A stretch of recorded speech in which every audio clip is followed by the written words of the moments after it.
Hala guys, Monday na Monday, nasira ang araw ko. Diyos ko, super tagal until nawala pa. Magnanay na. Nasira talaga yung araw ko ngayon. My God guys, sobrang late, umuulan pa. Ang tagal-tagal na nila kanina pa. Pilipino nga talaga, laging late. My God. Parang ako lang dati, nung estudyante, laging late. Ayan. Tapos sila late na. Ano ba yan? Ang tagal-tagal na. Kanina pa, my God. Super 2 hours na silang late. Akaloka guys. So, ano ba gagawin ko dito? Pero malapit na daw sila. Pero anong oras na? Monday today. It's too late. Nakaka-stress. Sobrang nakaka-stress talaga ngayon guys. Sana pag-usapan, dumating sa tamang oras. Ang problema, hindi sila dumating sa tamang oras, na late. My God, super late na talaga sila guys. Super late. Good morning guys. Ayan, hindi magandang morning ko guys. Yung mga inaantay ko. Usapan namin is 7 o'clock.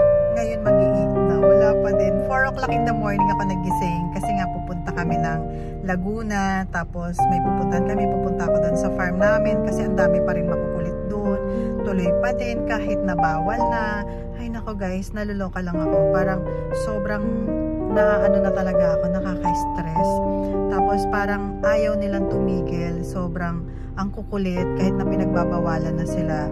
So hopefully matapos na ako dyan sa lupa ko sa Laguna. Parang napakahirap ng ginagawa nila. Yung makukulit sila sobrang ang titigas ng ulo ng mga tao doon. Sobra.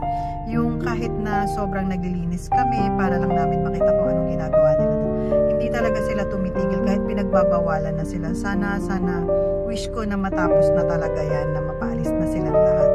Kasi talaga, yung sobrang alam mo yun na sila yung matatapang sa'yo. Na talaga, nakakapagod na sila. Sobrang nakakapagod na po talaga. Hello guys! Nandito na kami ulit sa Laguna. Ayan. So parang ayun, ito si nanay, yung nagbabantay. So ayun, mga kamuti pala. So ayan, pero hindi kami magtatagal kasi sandali lang talaga kami. So naligaw, hindi naligaw, nagka-anuhan lang. Ayan, so dito muna kami. Rochelle po dyan. Rochelle! Jenny, kasi ito sa kuya mo yung matitira. Sino pa wala? Wala na po. Ito na sa kuya mo. Ay! Meron ka na din yan. Nasa iyo. Ayun o, yun. Kuya, ito bigay na lang natin din sa kapitbahay niya. Pwede kayo. Kasi dahil nung... Ano sa aso? Ha? Okay, kuya, na yan kasi binigyan na yan. Okay ba yun? Ano kasi CCR din ako? Sila ang tagal-tagal nila. Hindi na kasi ang tagal-tagal nila. Isa nagsana ako mo. Tapos wait lang, ito kasi na yung ganito. Eh, ito patalim ko sa inyo, Rosel, sa taas. Ano to? Dadalagay ka din naman. Tapos yung ganito na, nasaan na? Yung mga Ay, ganito. nandun po. Lalagyan ng lupa, tapos yung mga buto dyan ilalagay. Papatalim ko sa kanila ito. Ito.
na sila. Kanina pa ako nag-aantay dito sa car.